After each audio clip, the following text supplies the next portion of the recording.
All right, thank you all for joining. Good afternoon. And we're excited to have you here join us for the first of the series of webinars as we celebrate FAR's 10-year anniversary and contributions to the food waste space. Our topic for today is developing innovative and practical solutions to reduce food waste and loss in the supply chain by Dr. Amit Morey from Auburn University. I am joined here today by Dr. Constance Gewa, our Scientific Program Director, Tatiana Castro, our Scientific Program Associate, Sam Beda, our Communications Officer. So before we jump to this amazing topic, here is our agenda for today. Constance will tell us a bit about FAR and introduce our presenter after the welcome. And then Sam will take us through the Q&A session, and I'll be back to give the closing remarks. So welcome again. If you look at the bottom of your screen, you will see the Q&A box. Feel free to type your questions in there throughout the presentation. There will be time at the end of the presentation for us to also address any questions you may have. So we sent out a pre-survey link before this meeting, I believe sometime yesterday. If you have not completed this pre-survey, here is another opportunity for you to please answer a few questions using the QR code. I will pause for a quick second for folks to get a chance to scan the code, and then yield the floor to Dr. Gewa to tell us a bit about FAR and introduce our presenter for today.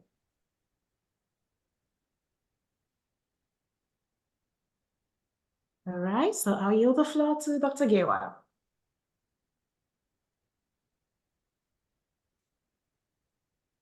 Thank you, Rebecca. So a little bit about FAR. The Foundation for Food and Agriculture Research, FAR, was established in 2014 by the Farm Bill. We connect funders, researchers, and farmers to pioneer the next frontier of agriculture innovation. Next slide. Thank you. It is our mission to build collaborative partnerships that support scientific research to address today's biggest food and agriculture challenges. And we do this through multiple funding mechanisms. And we use the competitive grants, direct awards, prizes, and consortia to support research. And I just wanted to share with you two of our annual competitive research funding opportunities, because we have used these opportunities to fund some of the research on food loss and food waste. So the first of these is known as the Seeding Solutions. Seeding Solutions supports bold research in any of our priority areas. Grantees must provide matching funds from non-federal partners. And Seeding Solutions, as I said earlier, has been used to support some of the research on food loss and food waste. And I just want to let everybody know that the 2024 Seeding Solutions call is available on the FAR website if you're interested in learning more about this opportunity.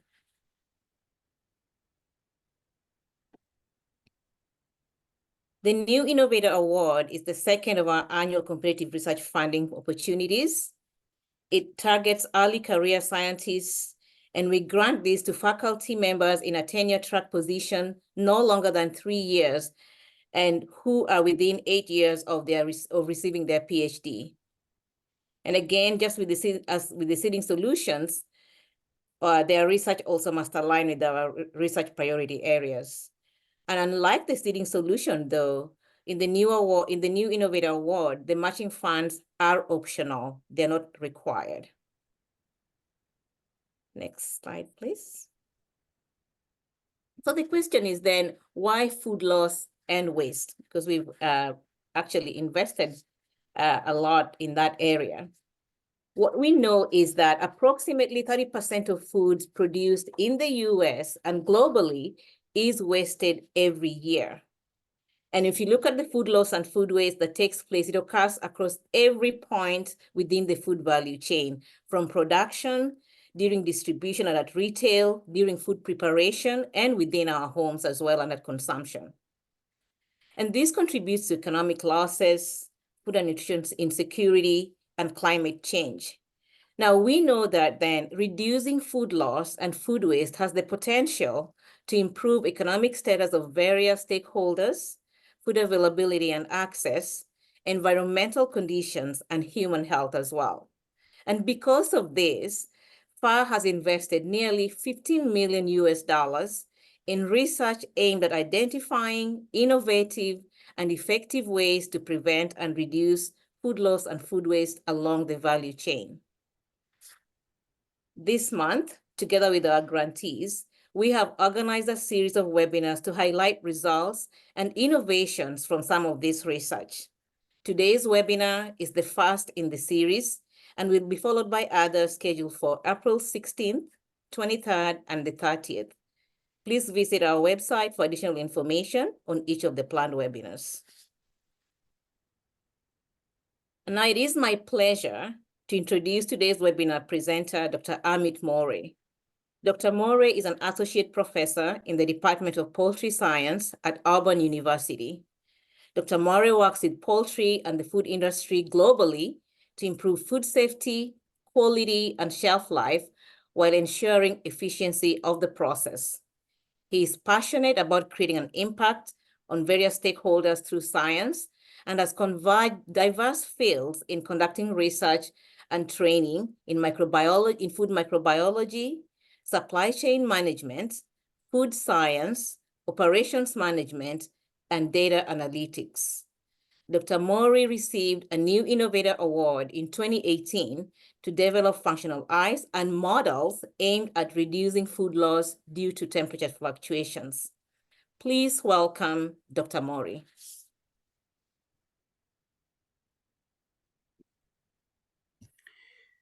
Good, good afternoon, everybody. Good morning to somebody who's in a different part of the world, and good morning to somebody who's in my area as well. So first off, I want to thank everybody at FAR for providing me the opportunity to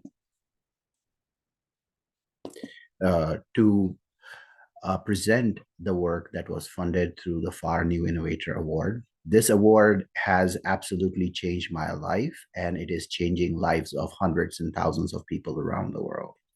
So I just want to show you how big this problem is. Sorry. How big this problem is. If you look at I'm having just one second here. There seems to be a lag for a second. So as I was talking about how big the food waste, food loss problem is. So according to the to a particular survey that was done, we are talking about a stadium full of food that is being wasted every single year.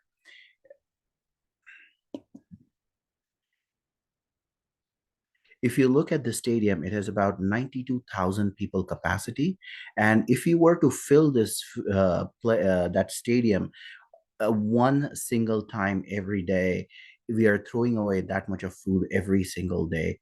And that food incorporates or comprises of about 45% of fruits and vegetables, about 35% of fish and seafood, 30% of cereal, 20% of dairy and products, and 20% of meat, which is a very important aspect for all of us. And all these different items are highly perishable. They are getting spoiled, especially during supply chain. Post-harvest is where my work lies in, and it gets spoiled through either microbiological action, biochemical action. There could be some physical damage to the product that gets renders that food, not to be consumed by humans, and is thrown away. And we're talking about $1 trillion worth of money that is being wasted, and through just this food losses and waste per year. So what do we do then? We want to then start looking at how to control this food waste and food loss through all the other things that are happening, because right now we want to increase our food production to provide food for our growing population needs. But at the same time, we have forest fires, we have droughts, we have tropical storms. So as the demand for food is increasing, and there are other factors like these environmental factors that are playing a role in affecting the food production as well. Now, but on the other hand, we have all the food that is being wasted and thrown away. So we really need to start looking and thinking about ways that we can feed all the 9.7 billion people by 20, which we're going to have on this earth by 2050. And one of the best ways is, one, maybe you can increase production, but we can increase production up to a certain level, but on the other hand, we have all this food that is being thrown away, and we need to take care of that food, and we need to figure out how we can reduce that food wastage. So one thing that we always looked at is food is always produced at least for most part, it is produced in the fields. It gets to some sort of a processing plant, especially if we were to talk about perishables like seafood, or you're talking about meat, poultry, or any of these. And then at the processing plants, at those particular juncture, they get processed. You will apply antimicrobials, you will have refrigeration. Sometimes you may or may not have all of these things, but after it leaves that processing plant, until it reaches the retailer, until it reaches the consumer, the only real way to control the spoilage of perishable commodities like seafood, meats, and poultry is through refrigeration. And we know as a fact that refrigeration may not be perfect everywhere in the supply chain. There could be breakdown in supply refrigeration as well. And so we wanted to focus on this particular segment called the last mile, where it is only the refrigeration of the products that is taking place, and there's a good chance that the refrigeration may break down. Like you can see in these pictures, the fish being caught, getting transported, maybe some ice, but then it's sold in these street side small seafood markets around the world as well. And there is not a lot of ice, there is not a lot of refrigeration. What this does is, now it initiates the spoilage microorganisms, the biochemical spoilages as well. And because of that, now we suddenly start to see the prices of these products decline. The prices of the products decline. Now that means the people who are selling these products are going to be they're really at the bottom of the pyramid, especially in this case of the situation. And any drop in the pricing now means that's going to impact their socioeconomic status as well. So how can we help these grassroots people? Also, how can we help retailers and grocery store owners as well? So now we see the dichotomy of the situation. One is that we have these grassroots people who may not have access to a lot of technology, and then we have retailers and advanced, highly complicated supply chains that can have access to technology. So why can't we develop multiple solutions, at least two different solutions? One is for somebody who is without any much technology, and the other one which involves a lot of technology as well. So that is where we started thinking about how can we come up with different solutions. So we came up with this concept called functional ice. Functional ice, the reason why we call it functional ice is because it adds functionality to your existing ice. It is an innovation over your regular ice. So it is which is normally used across the world to cool down products and transport fish or any other, even poultry as well. So all we have to do is we can mix readily available food grade ingredients in water, for example, acetic acid or citric acid or any other combinations. And the reason why we call them food grade is because we want to use food grade is because we don't want people to get scared of adopting these technologies as well. So we wanted to use something that is easily and readily available in the local environments. You add it to the water, freeze it up, make it into FICE. What does that do is that these ingredients that you have chosen, say as simple as citric acid, which is a lemon water, or acetic acid or vinegar. In certain cases, if you're looking at poultry processing plants, we use something called peroxyacetic acid, which is a mixture of acetic acid and hydrogen peroxide. So once these mixtures, these chemicals, once they're added to water, they go into solution. They reduce the freezing point of water as well. And when the water freezes, it locks that chemical inside the ice crystal, or inside the essentially the ice block. And when the ice starts melting, it starts to continuously and sustainably release the chemical onto the food product. And because of that, we are continuously creating antimicrobial pressure on the microorganisms that are present on the food product. Contrary to ice, in ice, it is just water. It takes up the heat of the food product and cools down the food product. As it cools down, it actually reduces microbial growth, and it also has some washing effect because the water is washing off the surface of the food product. However, if you look at functional ice, we are continuously killing the microorganisms as well, thus improving food safety, thus improving shelf life of the food product during storage and transportation, which is for most part most neglected part of our entire supply chain. Because of those ingredients or chemicals, we have also slow melting. That means there are less money spent on buying the ice. We have enhanced product cooling and maintain high product quality.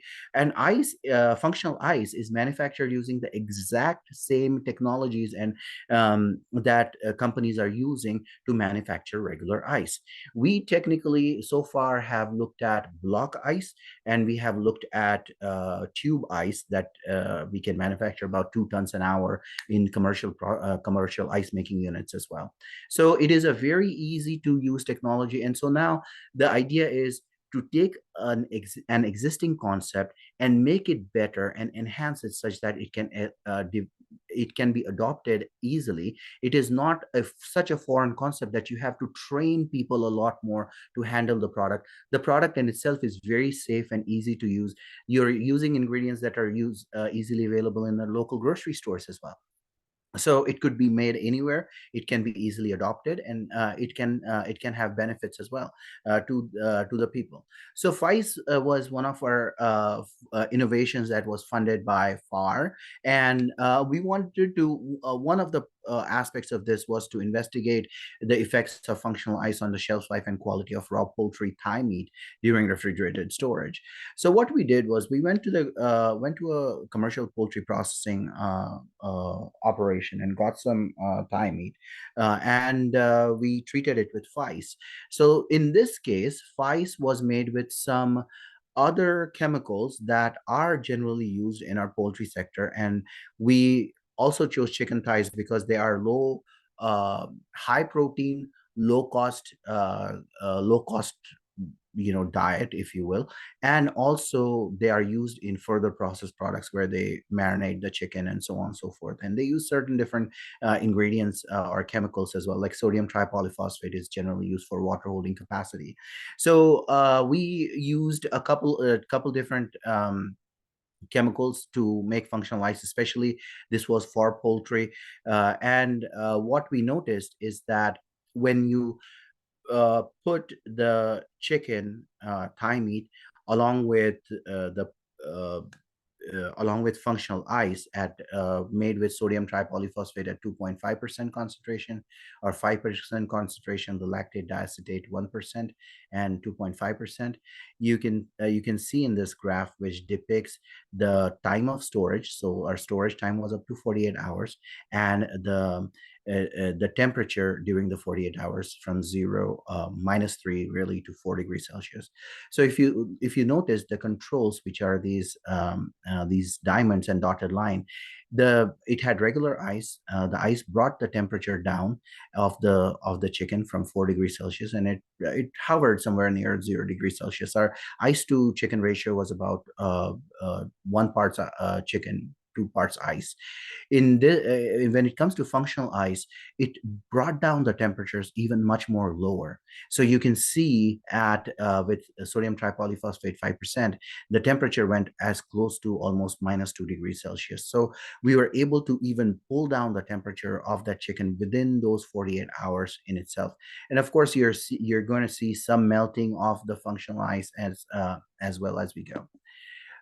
If we were to look at the weights of the product, now there was an increase in the weight of the product as well. And so on the x-axis, we are seeing the difference between 0-hour and 12-hour weight of the product. On the y-axis is the percent weight pickup of that particular product. Now, if you notice, the sodium tripolyphosphate 2.5%, which is an orange bar. The gray bar is sodium tripolyphosphate 5%, and then this blue bar, which is sodium lactate and diacetate, is 2.5%.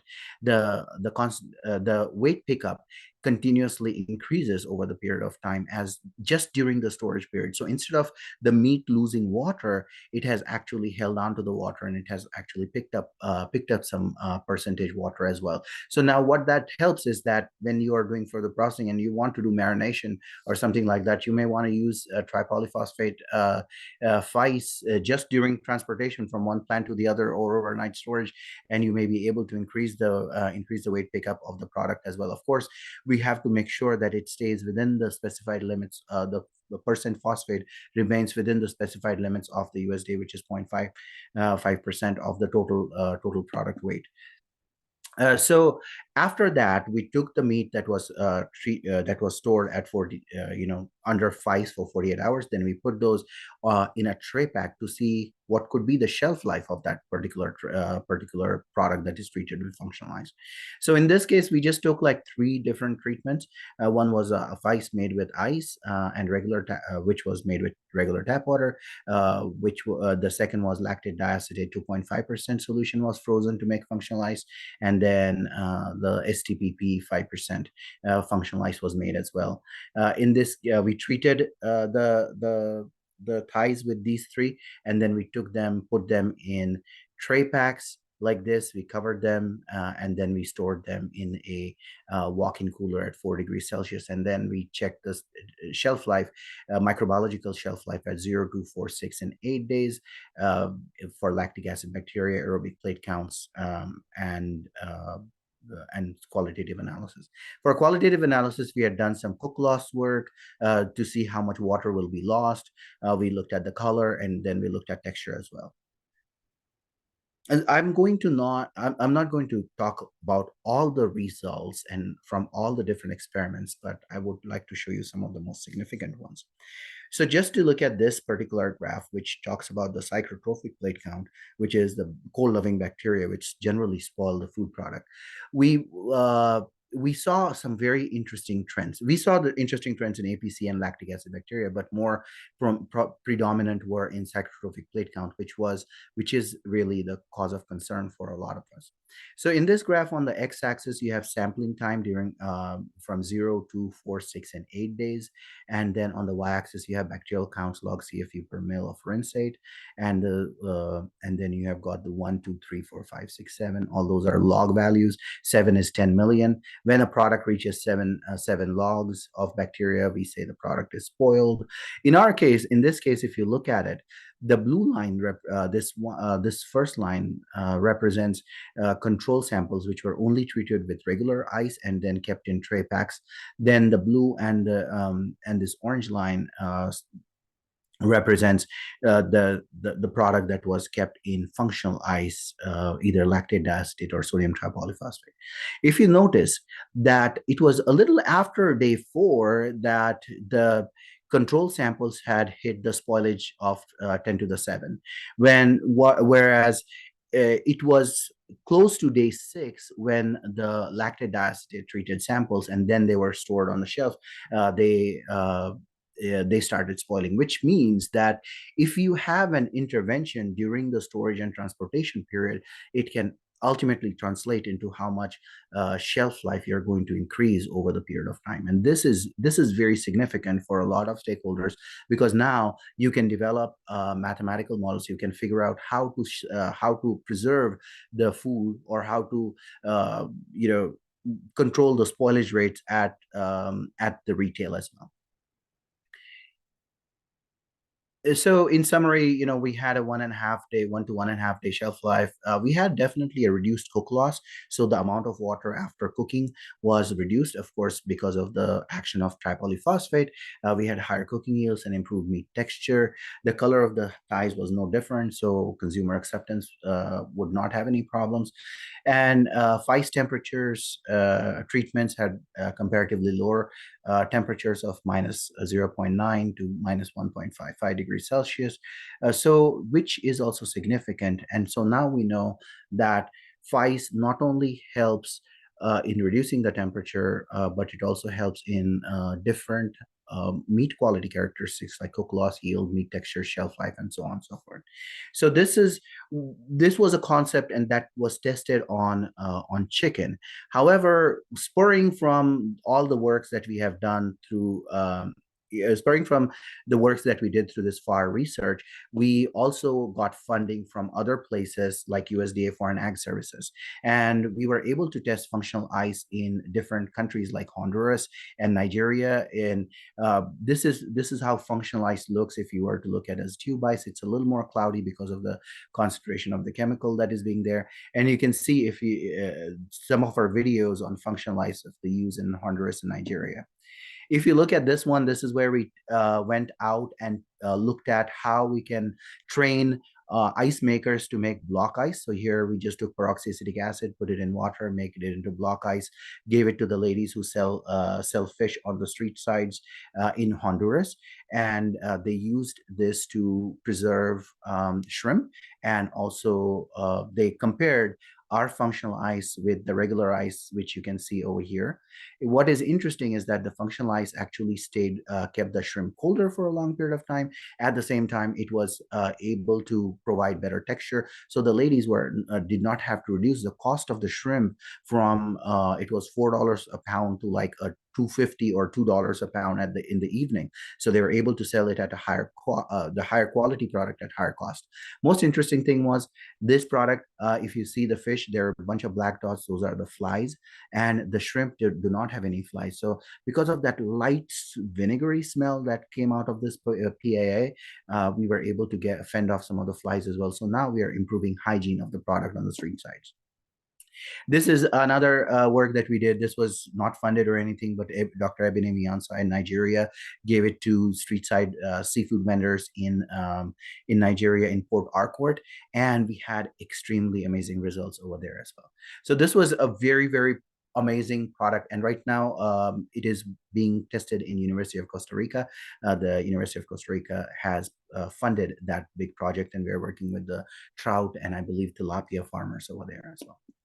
So that was a simplistic way of preserving food. And now we wanted to go a little bit better in terms of technology and see how we can do some more predictive modeling, especially to predict what would be the retail level food safety and food losses as well, especially in the last mile. So as I mentioned, we have the product that gets processed in processing plants. It goes on a truck and it goes to a retailer. But now, if you were to look at from the processing plant to the retailer, there are those temperature fluctuations. It could be that there is something called LTL, less than truckload transportation. Less than truckload transportation is where a truck takes multiple stops. And as it takes multiple stops, it opens the doors. The refrigerated truck is maintained at 4 degrees Celsius, generally it should be. And it opens the door and it lets out all the cold air. The truck driver takes the product out, keeps it out, closes the door, goes to the next stop, opens the door again, and so delivers the product and so on. So that is called less than truckload. And what we wanted to say was, if we were to do this open and closing of the door, the truck temperature is never coming down to 40 degrees Fahrenheit or 4 degrees Celsius, which is supposed to be, and that is going to cause effect on the shelf life of the product that is being delivered. And so we wanted to test that out. So what we did was we were able to get pallets of chicken from a commercial processing plant. So this is a pallet of chicken. In this, we have 5 boxes on the top, and you have got 32 chicken breast tray packs. Each breast tray pack had about 3 or 4 fillets, breast fillets in there, and then we have 1, 2, 3, and 4 layers over here. We took those, we took this pallet in and out of a walk-in cooler to simulate this LTL, less than truckload situation. Our cooler was at 4 degrees Celsius and the outside was at 23 degrees Celsius. In each tray, rather one tray in each box, we had put this thermocouple wire to understand the internal temperature of that chicken. And we did this like 2 hours inside 4 degrees Celsius, 2 hours at 23 degrees Celsius, and back and forth. And then ultimately, after 24 hours of doing that, we took that product and put it on the shelf to simulate shelf life. So if you look at the boxes after the first 2 hours of temperature abuse, we looked at thermal imaging, and you can easily see how the boxes have warmed up over in the entire entire pallet.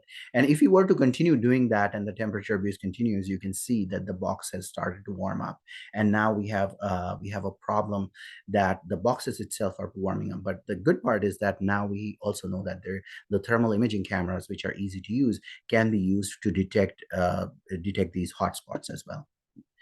So then if you look at the temperature profiles, you can see this is the temperature profile for the top layer of box, all the 5 boxes, and this is for the middle layer. So this is a third layer right here. If you look at these different lines, those are the lines representing temperature of chicken from different boxes, and the x-axis is time in hours and y-axis is temperature in degrees Celsius. You can see just the chicken in each different boxes had different temperatures. You see most of the chicken crossed 4 degrees Celsius within about 14 hours, whereas this particular one, the purple one, which is box 4, the temperature crossed 4 degrees Celsius almost at 20 hours. What does this tell us is that different boxes within the same level will experience temperature abuse differently. If you were to look at the third box down here, you may see that since it is sandwiched between the second layer box and the fourth layer boxes, the temperature change is not as dramatic. However, still there is non-uniformity in the temperature abuse as well. So now we know that there is temperature effect, and so what we did was we took the chicken that had gone above 4 degrees Celsius within 6 to 8 hours, and then we had chicken from the control temperatures, which had never gone above 4 degrees Celsius. So we took that and put it on the shelf and looked at the shelf life. If you see this graph, on the x-axis you have storage time in days up to 8 days, and the y-axis you have log CFUs. The blue line represents the aerobic plate counts of chicken that was never temperature abused, and the orange line represents the chicken that was temperature abused during the less than truckload simulated conditions. And you may notice that the chicken had spoiled somewhere about 4.8 days versus when the non-temperature abused chicken had a shelf life of about 7 days. So a good 2.5 a day and a half worth of shelf life, or slightly more than a day and a half worth of shelf life, was lost because of the fluctuations in temperature during the less than truckload. We did a recent study as well, and where we found that it was equally true for a 6-hour less than truckload situation, where we figured out that it is almost 1 day's worth of loss of shelf life. We were able to use those things. We have very short time, but we were able to use those parameters to actually predict which box will spoil first and what is the risk of that box spoiling first on that particular pallet layer. So if you have a 0-hour temperature abuse, there is a chance that there might be 1.6% risk of loss of the product. If you were to increase the temperature abuse, of course the risk increases, but you can see the risk just within layer 1, the boxes, it's different. And you can see that box number 3, for example, has a different risk compared to the others. But if you were to look at layer number 3 here, the risks are completely different. So that means that if this information was available to our retailers, then they would be able to make rapid decisions on which boxes to be kept out for sale quickly, and thus reduce their losses at the retail level. We also did some other ways to look at it, like in terms of like 0 to 4, 6, and 8 hours above 4 degrees Celsius, and what would be the risk of loss, overall risk of loss, if you will. And the risk of loss can go from 0% all the way to 44%, meaning, and the risk of loss is defined as the product having less than 4 days worth of shelf life. And the shelf life also changes over the period of time. Now, if we, based on this, if we have 1,000 pounds of chicken breasts that are being going through LTL, and we have the same sort of a scenario, we would almost lose about 424 pounds of product lost from each pallet, if you will. So that is a very serious thing. And of course, these are hypothetical studies that need to be studied in the field. So if you look at this, we developed something called a first-expire first-out model, which is as opposed to first-expire first-out. We developed first-expire first-out model as opposed to the traditional first-in first-out models, so that with the data, with the time temperature data during the LTL, we will be able to provide a prediction to the retailers and all the stakeholders within the supply chain as to which product, which box on the pallet is going to spoil first, and then you can put that product out for sale. And thus you don't wait for the pallet's turn. You can actually do first expire first out and save a ton of money on this one. So we have also studied the effects of less than truckload transportation on salmonella growth, and we are about to publish that in Foodborne Pathogen and Disease in a month or so. It should be there, and that way we can reduce the carbon footprint. We can also reduce the food waste as well. So ultimately, we are looking at cold chain and cloud computing, where as the product moves through the cold chain of the supply chain, there's data being collected and it is getting to the cloud, where we have prediction equations that are going to then provide the information back to all the stakeholders in the supply chain. We through this particular data set was very instrumental in being a major chunk of research that is being done under this NSF grant. We recently got a $5 million grant headed by University of Missouri for rapid detection technologies and decision support systems for safe and equitable food systems. So we're doing more work in this particular area, and that will help us to improve food safety and predict food waste, food losses as well, and help in equitable food distribution. I was able to integrate supply chain and food science in terms of research and education, and develop something completely new, which can actually help with to develop the next generation of workforce.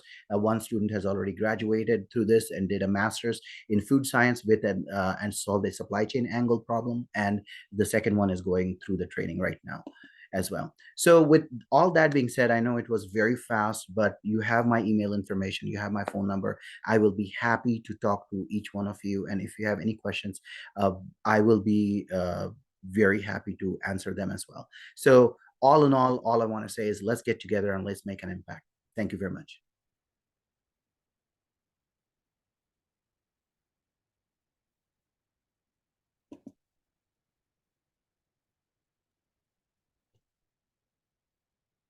Okay, Dr. Morey, thank you so much for that very interesting conversation.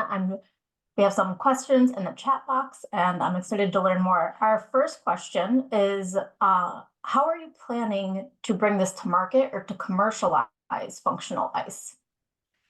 So we have been approached by poultry companies here in the US, where they want to actually install some way of dosing some of these chemicals into their ice machines, and so that we can make functional ice on a mass scale here in the United States.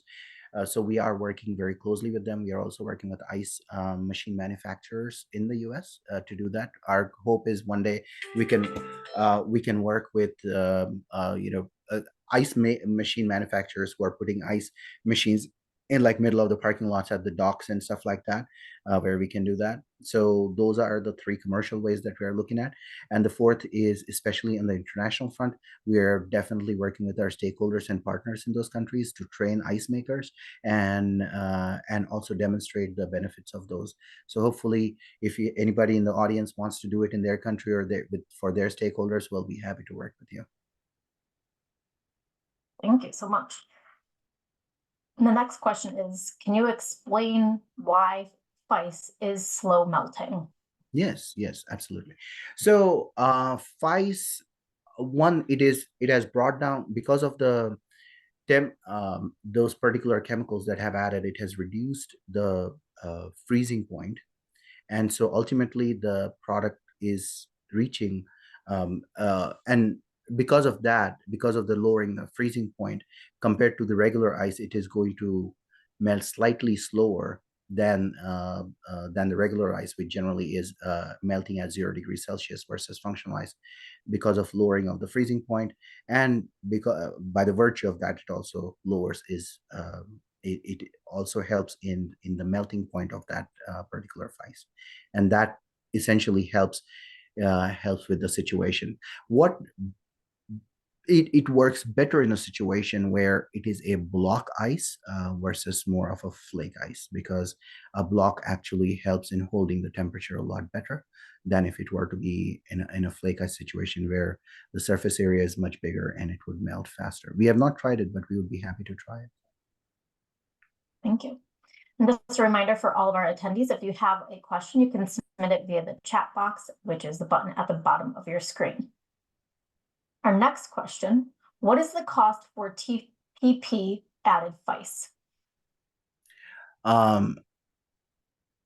STPP, I have not done a cost analysis at this point as to how much it would cost, but I would assume that if you're looking at STPP at less than $1 a pound, and we're looking at only 5% or even lesser in the industry setting, even say 2.5 to maybe 3%. It's going to be slightly higher than your regular ice. However, you make money back on your reduced waste, reduced drip loss, reduced cook loss, improved yield, and also improved shelf life of the product. We in fact even saw a reduction in salmonella numbers when we did that particular study as well. So it may be slightly expensive than a regular ice, but it is gonna actually bring more money back to you than regular ice. Okay, thank you. Our next questions is, what are the next steps for your research and research in food waste and loss in general? Yeah, this is a very good question. As I said, this FAR research grant has completely changed the trajectory of my life, and the products that have come out of it has absolutely played a major role in defining who I am and what I am right now. These kind of presentations I've been giving to several places in the world, and several people around the world are reaching out for this thing.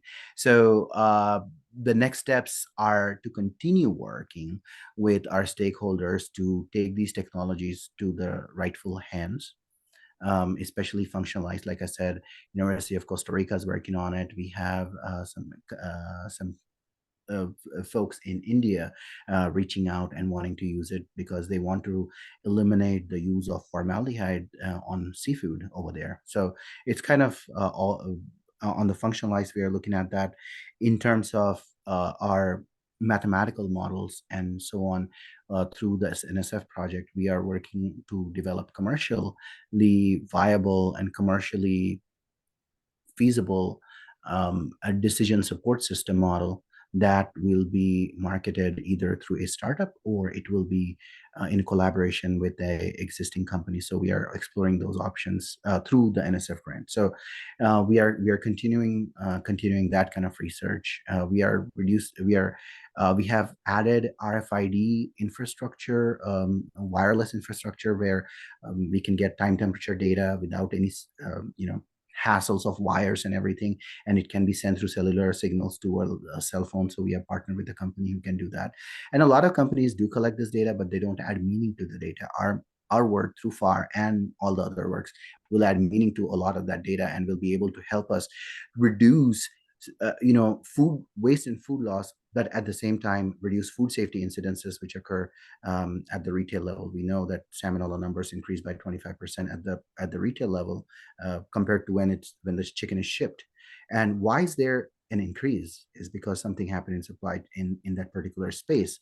So our work will actually help shed light into that particular space as well. So that's what's going on and will be going on for the next few years at least. Wonderful. And next question, will STTP create water pollution on melting? Are we solving one problem and then creating another? Yeah, I mean, that's a very good question. That's a very good question. But I can tell you one thing is that phosphates are generally used in a lot of our food products, and it starts with toothpastes. We have phosphates in our toothpaste, so it is pretty omnipresent ingredient. Phosphates are also used as one of the ingredients in marinating chicken. So that's why we use phosphates, is because it is a commonly used product in our poultry industry to improve the water holding capacity and quality in terms of texture of the poultry. So instead of doing the marination at a processing plant, can you do it something just during transportation as well? So we are using ingredients and chemicals that are fully that our users are aware of, and that it's not completely new. We are just repurposing it. So they already have mechanisms in processing plants, if they were to trap that particular chemical if they were to really create if they're creating a runoff. If you are looking at some other simple solutions like peroxyacetic acid or acetic acid or vinegar, those are just simple regular use chemicals that are available in grocery stores. In fact, when I did a couple trials in India in 2022 December and 2023 December, I just went to a local grocery store and bought citric acid and vinegar from them. So those are very easy to use and fairly environmentally friendly chemicals. So I don't think we would create too much pollution with that. STPP, of course, will need some level of expertise. That's why we only tested it in chicken plants and not outside with regular people. Thank you. I think we have time for just one last question. Are flavors imparted with the FICE product? No. So we tested that as well. I have not provided the results.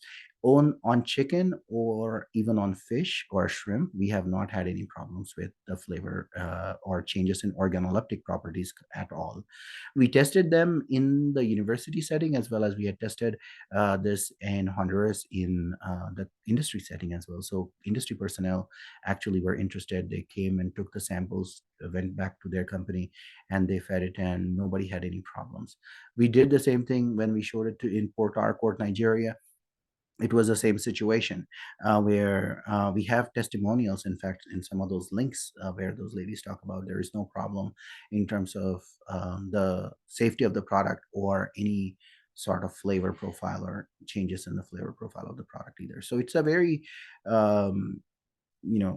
easy to use product. Maybe if you use too much of citric acid and you let the product sit in at a very low pH for a long period of time, maybe it's gonna, like a shrimp, for example, it may pick up some of that sourness. But for most part, with the limited applications and knowing the time of the supply chains and everything, we have not had any problems.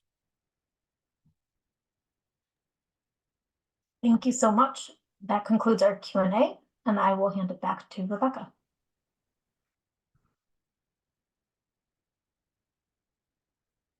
Okay, thank you so much for this great, amazing work that you've done, and it's really great to learn more about this.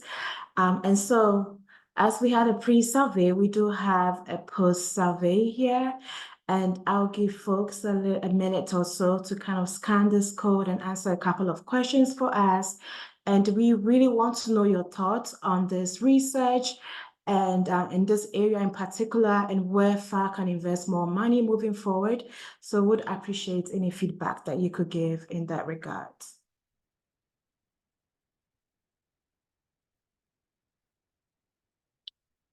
Okay, so I want to say finally a big thank you to the team for putting this together. Sam, Tatiana, Constance, and Dr. Morey for gracing this occasion with your presence. And to our audience, a big thank you for taking time out of your busy schedule to learn more about Dr. Morey's work. Please connect with him if you want to learn more or help expand this work. And if you want to learn more about the Bolstering Healthy Food System Parity area at FAR, please reach out to Dr. Constance Gewa. Her information is on the screen. Thank you all and enjoy the rest of your day.